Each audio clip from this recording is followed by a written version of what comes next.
You kept that mule Corferon.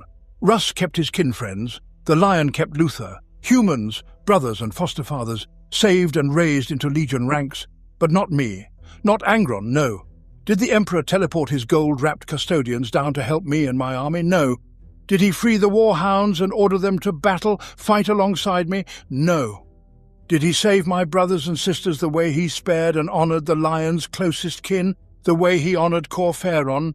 No, no, and no. No mercy for Angron. Angron the Oathbreaker, Angron the Betrayer. Primarch. Angron explaining his anger towards the Emperor to his brother Lorgar. Primarch of the Word-Bearers, the Emperor of mankind is often revered as a godlike figure and the ultimate architect of humanity's survival. However, a closer examination of his actions reveals a chilling pattern of disregard for the lives of those he created to safeguard humanity, specifically the Space Marines. The tragic fates of the Thunder Warriors, the betrayal of numerous legions, and the harrowing tale of the World Eaters, particularly their Primarch Angron, serve as poignant reminders of the Emperor's moral failures and the consequences of his flawed vision. The Thunder Warriors were the Emperor's first attempts at creating superhuman soldiers. Designed for the unification of terror, they exhibited immense strength and resilience, yet their genetic engineering was fundamentally flawed. As these warriors began to exhibit signs of instability and erratic behavior rather than acknowledge the consequences of his imperfect designs, the Emperor ordered their execution. The Thunder Warriors, once seen as instruments of his will, were systematically purged, a cold and calculating response to the failure of his own creation. This act not only highlights the Emperor's willingness to dispose of those who no longer served his purposes, but also underscores a troubling lack of empathy for the lives of the beings he had created. The Emperor's handling of the Space Marines did not improve with the creation of the legions. Each of the 20 Primarchs was a testament to his ambition. However, the Emperor's lack of foresight and his authoritarian nature fostered an environment ripe for dissent. As the Great Crusade progressed, the Emperor increasingly isolated himself from his sons, failing to nurture the bonds that could have solidified their loyalty. The emotional and psychological void left by this neglect contributed to the eventual betrayals that fractured the Imperium. Emperor's heavy-handed approach led many to question his motives and ultimately sowed the seeds of rebellion. The Emperor's withdrawal from his sons and his disregard for their emotional well-being created fertile ground for manipulation by external forces, notably chaos, leading to their eventual betrayal. Among the most tragic stories of the Space Marine legions is that of the World Eaters, led by their Primarch, Angron. Angron's life is a narrative steeped in brutality and neglect, echoing the larger theme of the Emperor's disregard for his creations. When Angron was forcibly removed from Luteria, the Emperor's interference stripped him of his agency, forcing him into the role of a leader while disregarding the emotional and psychological scars of his past. The butcher's nails implants which Angron received further distorted his mind, amplifying his rage and bloodlust. Yet the Emperor seemed unconcerned about the psychological implications of such alterations. Instead of offering guidance or support, the Emperor left Angron to navigate the complexities of leadership in a state of constant inner turmoil. The World Eaters, consumed by their own rage and driven by Angron's brutal legacy, became instruments of chaos and destruction. The Emperor's failure to properly understand or nurture Angron and his brothers led to their eventual fall from grace. Angron's transformation into a demon prince exemplifies the tragic consequences of the Emperor's neglect, turning what should have been noble protectors of humanity into brutal marauders driven by unquenchable thirst for bloodshed. Angron, often referred to as the Red Angel, and originally known as Angronius of Nuceria, the Lord of the Red Sands, stands as the Primarch of the World Eaters' Traitor Legion. He is renowned as the most brutal and savage of all the Primarchs. When Horus initiated his rebellion against the Emperor, Angron swiftly aligned himself with this treachery, fueled by a long-standing vendetta against the master of mankind. This animosity stemmed from the Emperor's failure to rescue his cherished fellow gladiators from their grim fates on Nuceria. However, it was ultimately the seething rage and insatiable bloodlust within him that governed his actions. During the Horus heresy, Angron succumbed to chaos and was subsequently transformed into a demon prince of Khorne, the blood god, amidst the campaign known as the Shadow Crusade, long before the conflict reached its conclusion. Most recently, in the year 474 of the 41st millennium, he was banished to the Warp after unleashing the First War of Armageddon upon the Imperium of Man. However, since the emergence of the Great Rift during the era Indomitus, whispers have circulated that he has returned to activity within real space once more. In the shadowy depths of the library, Sanctus on Terra lies a tome known as the Liber Malum, its blood-stained pages chronicling the fates of those who have ventured down the path to damnation. Merely uttering its name invites the spectre of madness. Within its pages are inscribed the names of many blasphemous heretics and tyrants whose treacheries have sullied its contents. But at the forefront of these damned souls is Angron, the Primarch of the treacherous World Eaters Space Marine Legion. Much of Angron's legend remains fragmentary, with numerous aspects obscured by dark myth, rendering the true details nearly impossible to ascertain. The broader Imperial record contains scant information regarding the life of demon Primarch Angron. During the scattering of the Primarch's gestation capsules from the Emperor of Mankind's gene laboratories, hidden beneath the Himalayan mountains, Angron was cast through the Warp to a civilized human world far removed from Terra. The circumstances that led to Angron's separation from the Emperor shortly after his creation, as well as the identity of the planet he eventually called home, have been expunged from the Imperial archives. Indeed, the exact location of this world, if it still exists, remains uncertain to the Imperial scholars of today. There is credible evidence to suggest that this information, including the true name of the world where he was found, was known but intentionally obscured by the Emperor and his close advisors. The reality is a grim narrative detailing the Primarch's harsh upbringing, his propensity for violence, and Angron's rebellion against his merciless masters. After being severed from the Emperor and Terra by the enigmatic machinations of the ruinous powers, Angron was deposited through the Warp onto the world of Nuceria. The precise location of this planet in the galaxy, or even its current existence, is unclear, though indications suggest it lies within the Ultima Segmentum. According to Carpinus' Speculum Historiale, Angron's home was a technologically advanced society, ruled by a wealthy elite living in decadent luxury, while the masses languished in dire poverty in the slums encircling their fortified palaces and villas. To divert the populace's attention from their squalor, the oligarchic rulers of Nuceria orchestrated regular gladiatorial death matches in grand arenas featuring cybernetically enhanced gladiators who fought to satiate the insatiable bloodlust of the oppressed. It was within this brutal world that Primarch Angron was ultimately discovered, although little else is known about the circumstances surrounding his arrival there. Captured and enslaved by the planet's ruling elite, known as the High Riders, the young boy was taken to the Palace Praxica, the seat of power for the Rexium throne in the influential Nucerian city-state of Deshea, where he was sold to the dominant clan, House Thalka. As a frightened child, he was callously cast into a pit containing a single ziggurat, along with hundreds of other slaves. This pit, filled with corrosive acid, forced Angron to fight for survival, leading him to kill those around him in a desperate bid to remain atop the ziggurat's highest platform. Shedding a final tear, Angron emerged as a promising contender in the arena of Deshea. Recognizing his evident potential as a gladiator, he was purchased by the largest and most renowned arena in the capital. There, he was given the name Angron Thalkir, meaning Child of the Mountain, and was nursed back to health. Rapidly growing into a formidable figure, Angron was compelled to participate in the savage gladiatorial games of Nuceria. Within a mere few solar months, Angron Thalkir had evolved into a proud warrior of exceptional skill and an unwavering sense of honor, earning the moniker the Lord of the Red Sands. He vanquished hundreds of adversaries, but always spared those who displayed remarkable prowess in combat.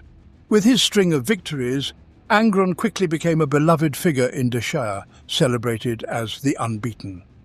Despite his apparent enjoyment of the gladiatorial life and the adoration of the crowds, he secretly harbored resentment towards his enslavement, and was constantly devising plans to escape. He became a problematic champion, frequently attempting to flee whenever an opportunity arose, though these efforts were consistently thwarted. During this tumultuous period, Angron was mentored by an older gladiator named Enemius, who formed a profound bond with the young warrior, becoming a fatherly figure to him. Together, they forged a fearsome reputation in the arenas of Nuceria, culminating in a remarkable victory against two berserk Ogryn, enhanced with the deadly cybernetic implants known as the Butcher's Nails. Yet their triumphant moment was fleeting as the High Riders demanded that the two gladiators face each other in a duel to the death. The fiery Angron defiantly refused, openly insulting his Nucerian overlords. In response, Angron was punished with the implantation of the Butcher's Nails, devices crudely hammered into his skull and surgically affixed to his cerebral cortex. These relics from the dark age of technology artificially heightened a warrior's adrenaline, amplifying their strength and aggression in combat. However, they stripped away all reason, caution, and the instincts of self-preservation. The nails rewarded fury with surges of electrochemical ecstasy, dulling all enjoyment of life. Never had a more effective instrument of slaughter been devised by human hands. The cells beneath the grand arena housed thousands of gladiators, all implanted with the Butcher's Nails, and soon Angron would join their ranks. Following the surgical procedure, he was unleashed upon Enemius, succumbing to a blind, frenzied rage as he brutally tore his mentor apart. Upon regaining his senses, Angron was horrified by the terrible act he had committed against his friend. Overwhelmed by despair, he was said to have emitted a primal howl that echoed for several solar days. The loss of Enemius became an unbearable burden for Angron, who vowed that one day he would secure his freedom and exact vengeance on the High Riders for their cruel treatment. In just a few short years, Angron's reputation grew to encompass every corner of his homeworld. Under his guidance, the gladiators within his arena evolved into the finest fighters the planet had ever known, vanquishing all challengers. However, following a final unsuccessful escape attempt, Angron realized he could never achieve freedom alone. His unwavering code of honor and formidable combat prowess earned him the respect of his fellow Deshaean gladiators. When the grandest death games in Nucerian history were announced, Angron devised his boldest plan yet. For these games, Angron was permitted to orchestrate a massive battle that would involve every gladiator in his arena. As the Deshaean crowd roared, drowning out the clash of combat, Angron's warriors turned against their armed captors, ruthlessly slaughtering them as they fought for their freedom. Although they suffered grievous losses against the armed guards, nearly 2,000 gladiators managed to escape into the streets of Deshaea, seizing whatever weapons and supplies they could before fleeing to the northern mountains where Angron had first been discovered. In the years that followed, the ruling class dispatched numerous armed forces to eliminate or recapture the rebel slaves who had taken to calling themselves the Eaters of Cities. However, Angron's leadership, martial skill, and the enhanced fury of the gladiators proved more than sufficient to dispatch each wave of attackers. Yet, attrition and hunger began to take their toll, and eventually only 1,000 men and women remained, half the number of those who had initially escaped. On the mountain of Fedan Muor, situated on the desolate Deshalika Ridge, Angron and his forces found themselves encircled by no less than 7 substantial Nucerian armies. Even a Primarch could hardly withstand such overwhelming numbers, but it was at this critical moment that the Emperor of Mankind descended upon Nuceria, drawn by the psychic resonance of his gene-son. Having observed Angron discreetly from orbit for several solar months, the Emperor felt pride as he witnessed his son lead his freed slaves in battle against oppressive forces. The Emperor, accompanied by a select group of Legio Custodes, descended to the planet's surface. Once the initial shock of their meeting subsided, the Emperor offered Angron command of the 12th Space Marine Legion, the Warhounds, formed from his own genetic legacy, and a role at his side in the Great Crusade. To the Emperor's astonishment, Angron declined, asserting that his loyalty lay with his fellow slaves among the Eaters of Cities, and he would rather die than abandon them. With a heavy heart, the Emperor returned to his flagship, shocked by his son's refusal. Assessing the situation, the Emperor realized that despite Angron's prowess as a Primarch and a leader, he was doomed in the imminent battle. Losing such an invaluable son to a horde of rabble on a remote planet soon to be brought into Imperial compliance was simply intolerable. Positioning his flagship in low orbit, the Emperor teleported Angron from the surface against his will, away from Fedan Emhor and the impending battle of Deshalika Ridge. Without their leader, the gladiators' morale shattered, leading to their complete annihilation the following day at the hands of Nuceria's armies. Angron could only watch in horror from orbit as his brothers and sisters were swiftly exterminated. Sensing his uncontrollable fury, the custodians formed a protective circle around Angron. Their guardian spears aimed menacingly at the seething Primarch. In a sudden fit of rage, Angron struck down one of the custodians, but the Emperor intervened, subduing Angron with his formidable psychic powers.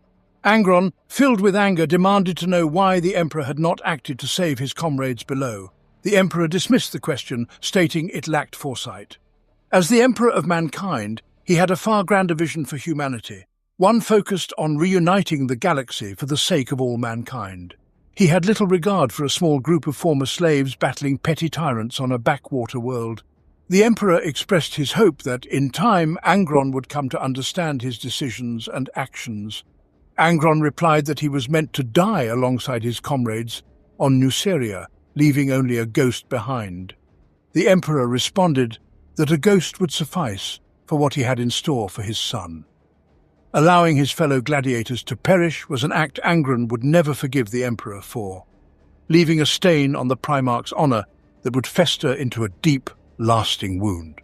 The precise details surrounding the Emperor's intervention and Angron's acceptance of his altered fate remained cloaked in murky rumors and speculation.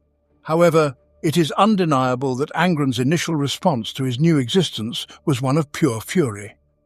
For an extended period, any warhound from his legion who dared to approach their Primarch met a gruesome demise. During this tumultuous time, the Legion Master of the Warhounds, Ibram Greer, a revered leader who had commanded the 12th Legion for nearly 30 solar years, vanished from historical records without explanation. The silence surrounding his absence from the Stoic Legion was deafening. Following a spree in which he murdered at least 7 high-ranking officers, including Greer, Captain Khan of the 8th Assault Company took it upon himself to confront Angron in his private quarters. Although nearly beaten to death for his audacity, Khan's refusal to yield, even against a far superior adversary, ultimately convinced Angron of the valor and honor of his legionnaires, leading him to embrace his role as the rightful commander of the 12th Legion. Khan managed to establish a connection with Angron, discussing the rituals of the gladiators and the traditions of the warhounds, revealing the striking similarities between them. With Khan's efforts affirming his belief in the merit of his Astartes as worthy warriors, Angron swiftly took command of the 12th Legion. In a symbolic gesture, he renamed the Warhounds to World Eaters, a title that honored the gladiatorial force he had once led in revolt on his homeworld, known as the Eaters of Cities for their brutal ferocity. The choice of this new name was solidified after an encounter with Dreger, a Terran-born Warhounds legionary and captain of the 9th Company, who promised Angron upon their first meeting that under his leadership the Warhounds would become the Eaters of Worlds. Shortly thereafter, the rebranded World Eaters became deeply influenced by Angron's own insatiable thirst for battle. Throughout the Great Crusade, Angron and the World Eaters achieved numerous victories, though their bloodthirsty tactics drew criticism from some quarters, who questioned the extreme measures employed to ensure the annihilation of their foes. After Angron was teleported away from Nuceria by the Emperor, he underwent examination aboard the flagship of the Warhounds, the Adamant Resolve, in the Apothecarion, where he was assessed by Velkeradar, the venerable Archmagos of the 12th Legion, and a representative of Kelborhal, the Fabricator General of the Mechanicum of Mars. Once the Tech Marines and apothecaries of the 12th Legion had been dismissed, the Primarch was rendered drowsy by the psychic influence of Malkador the Sigillite. For 7 solar hours, Velkeridar scrutinized the Nucerian Archaeotech neural implants that had been forcefully embedded into Angron's skull, all while under the vigilant gaze of the Sigillite. The Archmagos uncovered that the butcher's nails had fundamentally altered Angron's brain structure following their implantation. Upon activation, the nails suppressed the production of serotonin, a neurotransmitter, thus provoking instinctual aggression, while simultaneously dulling emotional responses and reducing electrical activity across all brain regions, except for those responsible for adrenaline regulation. Regrettably, this insidious Archaeotech device had not been engineered to accommodate the intricate biology of a Primarch's brain, leading to deteriorating mental stability and a gradual erosion of the capacity for rational thought. The implants further disrupted higher brain functions by reprogramming emotional responses. To exacerbate the situation, attempts to remove the butcher's nails would inevitably result in Angron's death by destroying his central nervous system. As time progressed, the butcher's nails would inflict rapid cortical degeneration, ultimately leading to the Primarch's demise. This outcome was a certainty, even as Angron's transhuman physiology continuously endeavored to repair the damage inflicted by the nails. Velkeridar could only speculate on how long it would take for the nails to claim the Primarch's life, given the limited data at his disposal, but he provided an informed estimate. The Archmagos relayed his findings to the Emperor and soon received a marked and sealed scroll adorned with the Palatine Aquila, delivered by the Sigillite himself. This message bore the Emperor's own handwriting, instructing the Archmagos to keep his findings confidential and to refrain from discussing what he had uncovered. At this juncture, the 12th Legion was in dire straits, having been one of the last Legiones Astartes to locate their gene-sire. Morale within the Legion was perilously low. They were already burdened with the stigma of being the only Primarch to fail in conquering his homeworld. Should it come to light that he was fated to die before the conclusion of the Great Crusade, it would obliterate what little morale remained among the Space Marine Legions still known as the Warhounds. Subsequently, following Angron's rediscovery, the renowned Mechanicum techno-archaeologist Archon Land was brought to Terra and sequestered within one of the Emperor's clandestine sacred laboratories, located at the heart of an inactive volcano amid a vast expanse of tundra. The Master of Mankind sought Land's expertise to assist in his ongoing examination of Angron's cortical implants, while the Primarch remained in an induced state of unconsciousness. Land had prior experience with this Archaeotech device, known as a cruciamen, during his exploration of the Hexarchian vaults on Mars. The knowledge contained within those vaults posed a significant moral threat to humanity, encompassing insights that could potentially corrupt human cognition. Consequently, the Hexarchian vaults had been sealed by the Emperor's own command, a decision ratified by Fabricator General Kelbahal, resulting in all of Land's discoveries remaining unrecorded. Although Land had encountered references to this ancient device within the heretical texts of the Hexarchian vaults, he had never actually witnessed one in operation or implanted, especially not one of the specific design and intensity that was lodged within the Primarch's brain, whether in stasis or storage. The devices resembling the butcher's nails found in the sealed vault on Mars were far more rudimentary than the Nucerian construct. The alterations inflicted by the Nucerian device on Angron's limbic lobe and insular cortex severely impaired the Primarch's capacity to regulate his emotions.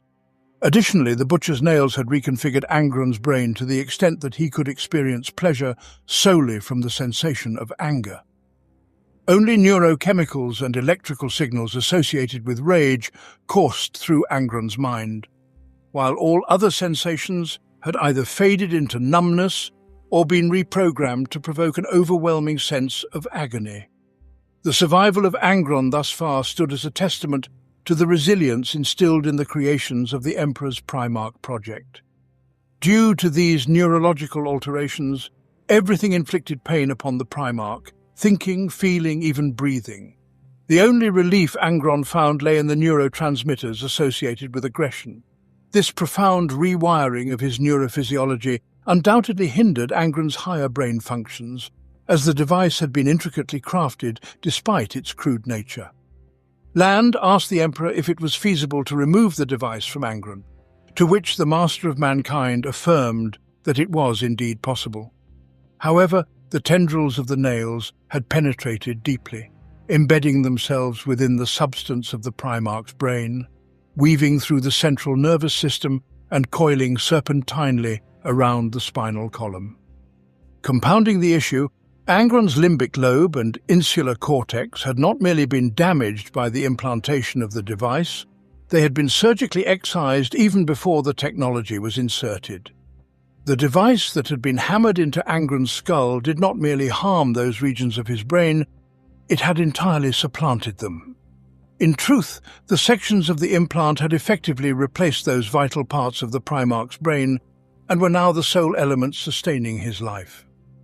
Though the implant had diminished the Primarch's lifespan and tactical sharpness, the Butcher's nails compensated for this by enhancing his combat prowess in other ways. Since Angron was still capable of leading warriors in battle, the Emperor resolved to return him to his legion. Despite the alterations he had undergone, a Primarch remained a Primarch, and the Master of Mankind believed that Angron could still fulfill his role as one of the Emperor's generals. Angron, Primarch of the Legio Astartes World Eaters. Angron rejoined the Great Crusade and assumed command of his legion at the muster grounds on the Warhound's garrison planet of Bot. Following his return from Terra, he swiftly enacted numerous changes within his forces. Remarkably, he was granted considerable autonomy for a newly appointed Primarch, as he was not required to shadow another Primarch brother during his transition to command, nor was he obligated to spend time in the company of his newfound Gene Father. Instead, he was given the freedom to take direct control of his host.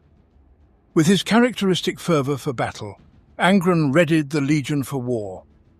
The previous regime of discipline and training that the 12th Legion had adhered to would soon be eclipsed by the intense methods he implemented. Under Angron's leadership, conflict became the sole standard and the ultimate arbiter. Training beyond the most rudimentary elements was rendered as real as any war or battle that the World Eaters Astartes might encounter. Bloodshed, live ammunition, unsheathed blades, fighting pits and gladiatorial contests became the new means of testing the resolve of the Primarch's gene sons, transforming them into more brutal and efficient killers, reflecting the nature of their genetic progenitor. Each warrior bore scars that marked the lessons learned amidst the scorching heat and the unforgiving volcanic sands, with those who faltered, failing to survive long enough to attempt redemption. Recognizing the effectiveness of his own cortical implants in enhancing a warrior's combat capabilities, Angron commanded his apothecarian to implant the Butcher's nails into every Astartes of the World Eaters Legion, augmenting their aggression and pain tolerance beyond even the limits of their gene-engineered forms. However, these implants and the associated surgical procedures left the individuals devoid of any joy or peace, except for that which could be found in the throes of battle, mirroring the experience of their Primarch. In this grim endeavour, Angron tasked the tech marines of the 12th Legion with studying his Butcher's Nails implants, intending for them to serve as a blueprint for creating new versions of the devices. Yet this proved to be a formidable challenge. Angron's implants were relics of a long-lost human technology, poorly understood by their creators, and attempting to remove them from Angron for closer examination would have been fatal. Initial attempts to replicate these implants, conducted by the combined efforts of the Legion's tech marines and apothecaries, met with dismal failure. Under the guidance of Apothecary Galen Serlac, efforts to implant new versions of the Butcher's Nails resulted in a 100% mortality rate among volunteer Astartes. Nonetheless, Angron remained steadfast in his insistence that all his warriors ultimately receive the same crude enhancement. In the initial phase of Angron's command over the 12th Legion, he continued to disregard the majority of his sons, as none possessed the strength to endure the implantation of the Butcher's Nails. At one point, Angron commandeered a frigate and vanished without a trace, abandoning his legion. After 2 Terran years of relentless searching, the missing Primarch was finally located by Centurion Khan, his equerry, on a remote feral world. There, Angron lived in a primal state, desperately seeking an adversary capable of ending his suffering. Upon discovering Angron in this dismal condition, Khan reprimanded him, reminding him of his comrades from Luceria, who would have been appalled to see their Primarch reduced to such a state. This heartfelt appeal persuaded Angron to return to his legion, vowing to lead the World Eaters in a manner that would rid them of their perceived weaknesses. In the years that followed, the Liber Malus recounts how entire star systems capitulated en masse upon detecting the World Eaters' fleet entering their territories, preferring surrender over facing the fury of Angron's space marines. The legends surrounding the Legion's bloody exploits had grown to immense proportions, evoking fear and dread even among seasoned Imperial commanders, and drawing the attention of the Imperial War Council and other Primarchs. Among the most vocal critics of the 12th Legion was Guilliman, the Primarch of the Ultramarines. Having fought alongside Angron during the cleansing of Arigata, he witnessed firsthand the carnage left in their wake after the assault on the Basalt Citadel, where the last defenders of this non-compliant human world made their final stand. Guilliman had observed the mounds of World Eater corpses used to breach the formidable fortress, and was appalled by the vengeful devastation the Space Marines unleashed within. As a result of these savage acts, Angron acquired the moniker Red Angel, a title synonymous with the atrocities committed across the galaxy. Of all the titles bestowed upon him, whether in glory or infamy, Angron loathed being called the Red Angel the most. The Imperium already had an angel in Sanguinius, and Angron had no desire to emulate the ethereal mutant who commanded the 9th Legion. Despite his flaws, he took great pride in being his own man above all else. Although Angron despised this particular epithet, it ultimately emerged as one of the most fitting titles for him. By the onset of the 31st millennium, as the brutal ferocity of the World Eaters escalated, several of Angron's brother Primarchs expressed their growing concerns to the Emperor. In response, the Master of Mankind, having withdrawn from the Great Crusade to return to Terra, sought assistance from a most unfortunate source. He dispatched Horus, the Primarch he trusted above all others, to confront Angron and reintegrate him into the Imperial fold. However, unbeknownst to the Emperor, Horus was a master manipulator who had already succumbed to the corrupting influence of the ruinous powers of chaos, following his campaign to reclaim the plague moon of Davin. In Angron, Horus perceived a warrior consumed by resentment and bitterness toward the Emperor, and it was effortless for the War Master to amplify that bitterness while highlighting the Emperor's perceived betrayal of Angron during the events on Luceria. This fed into Angron's belief that the Emperor was a weakling in dire need of a stronger leader, one like Horus. Horus assured Angron he would get what he wanted to hear.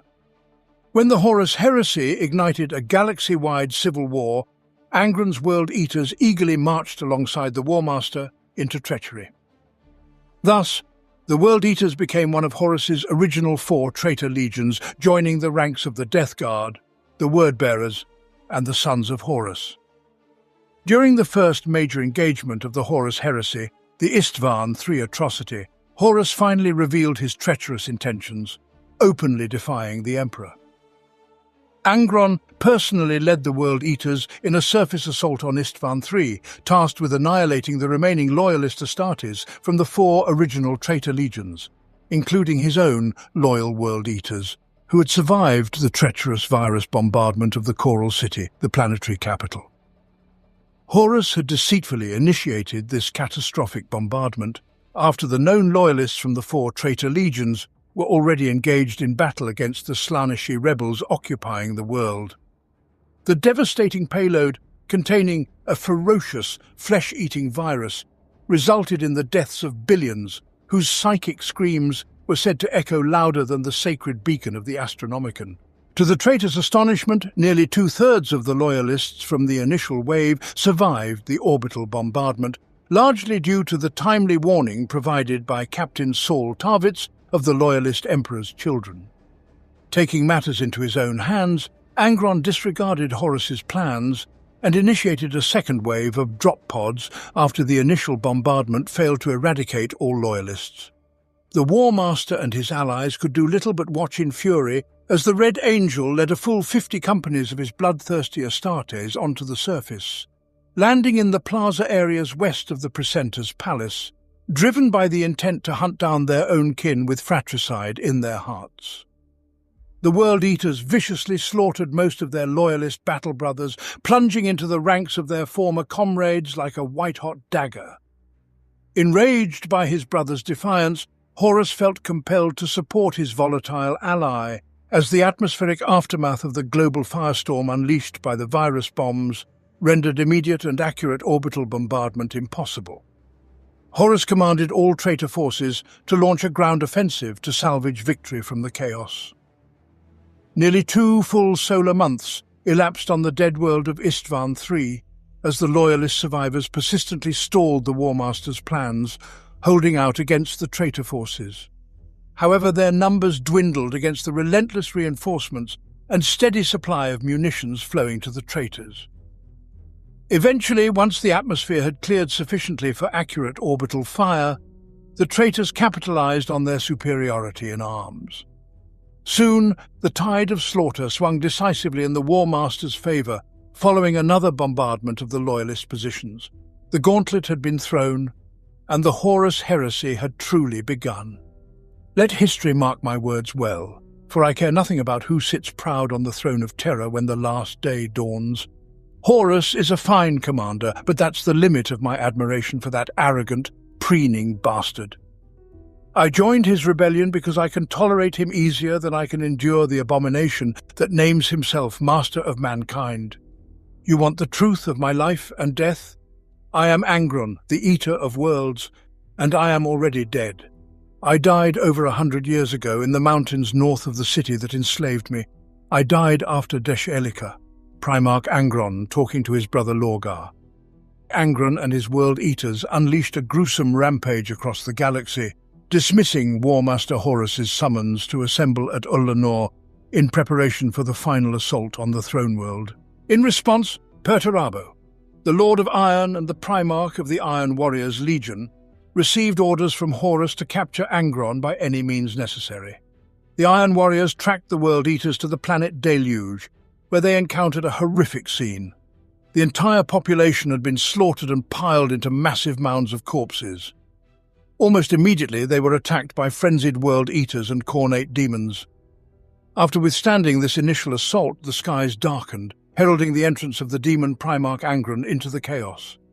A fierce confrontation erupted between Perturabo and Angron, with the demon Primarch displaying both superior strength and speed. Despite sustaining multiple injuries, the Lord of Iron persisted and taunted Angron, proclaiming that he had been born a slave and would remain one, eternally bound to darkness. Leveraging his exceptional tactical skills, along with the support of the Iron Warriors and his Iron Circle of robotic honor guards, Perturabo managed to outmaneuver and bombard the World Eaters, forcing them into submission and overcoming Angron in the process. However, just then, an ultramarine fleet emerged in orbit above the planet. Angron laughed mockingly, announcing that they were all doomed. Perturabo countered by reminding Angron of the time he had witnessed his own warriors slaughtered by the slave masters on Nuteria, without lifting a finger to intervene. This remark spurred the demon Primarch into action. Summoning a warp storm, both the Iron Warriors and World Eaters' fleets managed to evade the Ultramarines and set course for Ullanor. Angron would later make his appearance during the climactic events of the Solar War, as a massive warp rift opened above Luna, enabling the primary traitor strike force to assault the throne world directly. The demon Primarch was seen positioned on the battlements of his flagship, Conqueror, throughout the battle over Luna. By the onset of the Siege of Terror, Angron had completely succumbed to the influence of the blood god Khorne and his insatiable thirst for carnage. He insisted that Horus permit him to directly assault the Imperial Palace, disregarding the formidable psychic barrier that surrounded the throne world, which would likely obliterate the demon prince until a means to weaken it could be discovered. When Angron learned that the Death Guard would lead the traitor assault on Terra, he erupted into a furious anger, slaughtering anyone unfortunate enough to be within the confines of the Conqueror when the demon Primarch passed by. Lotara Sarin, the mortal captain of the Conqueror, was concerned that Angron's unchecked fury would lead him to inadvertently kill the tech priests responsible for maintaining the vessel's plasma reactor, potentially triggering a catastrophic explosion.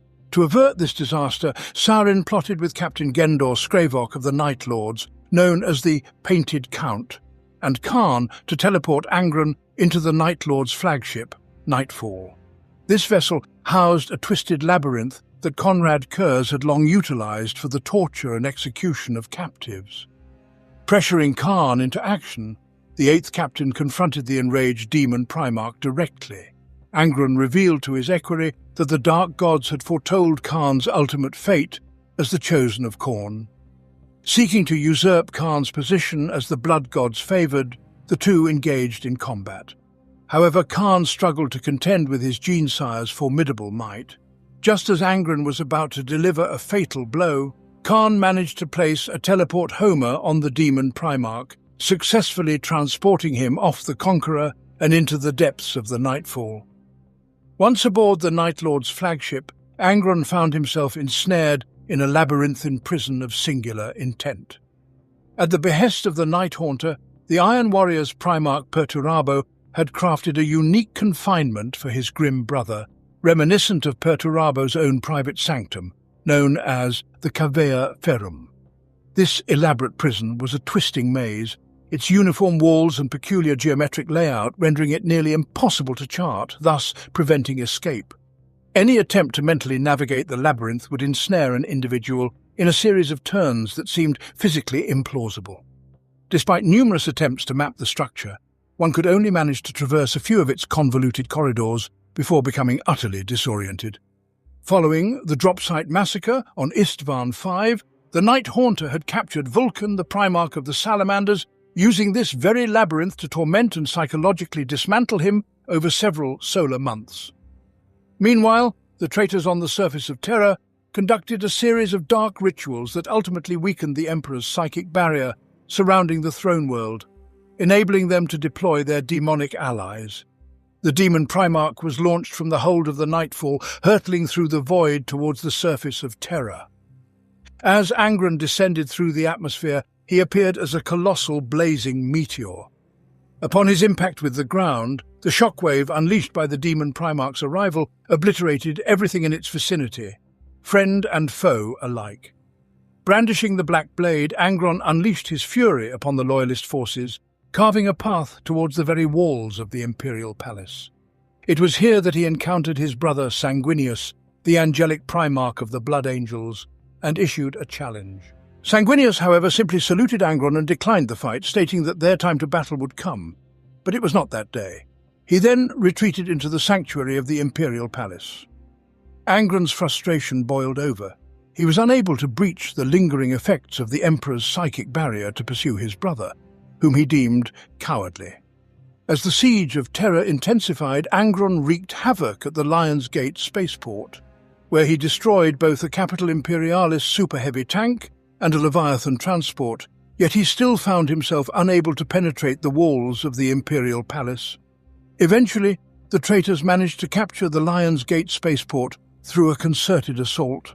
As the Emperor's psychic barrier contracted to protect the Sanctum Imperialis, Angron led a frenzied horde of blood-maddened World Eaters onto the Eternity Wall, commencing the slaughter of the Loyalist defenders.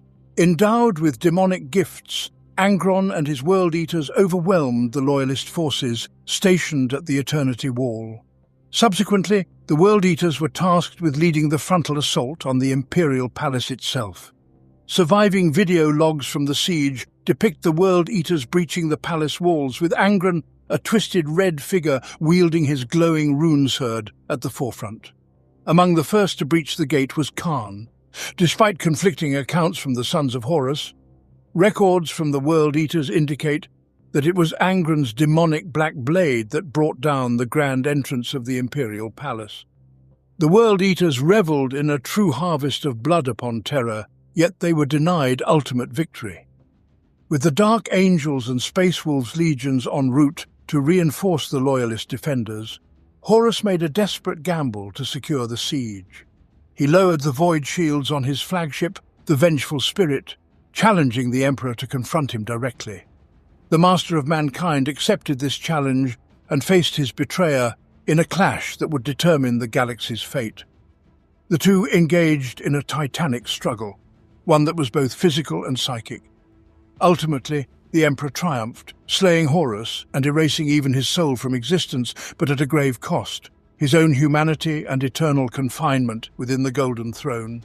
With the demise of their greatest champion, the Chaos Army disintegrated and fled from Terra. Angron was the last to depart, casting a longing glance back at the Imperial Palace, which had withstood even his wrath. Leading the surviving World Eaters into the depths of the Eye of Terror, the massive warp rift located in the galaxy's northwestern reaches, Angron and his heretic Astartes now had eternity to seek vengeance as part of the long war against the forces of the Corpse Emperor. With the Horus heresy concluded, the World Eaters retreated into the Eye of Terror, to a demon world meticulously prepared for Angron by Khorne. However, the Legion rapidly devolved into roving warbands of Chaos Space Marines, driven inward by the relentless and bloodthirsty demands of Khorne. As a result, even to this day they lack a designated home base, with each warband typically operating from whatever starship they can seize, stained with the blood of their foes. Khan, who served as the captain of the 8th Assault Company of the Warhounds, was profoundly affected upon first beholding his Primarch's countenance, a description that has echoed through the ages.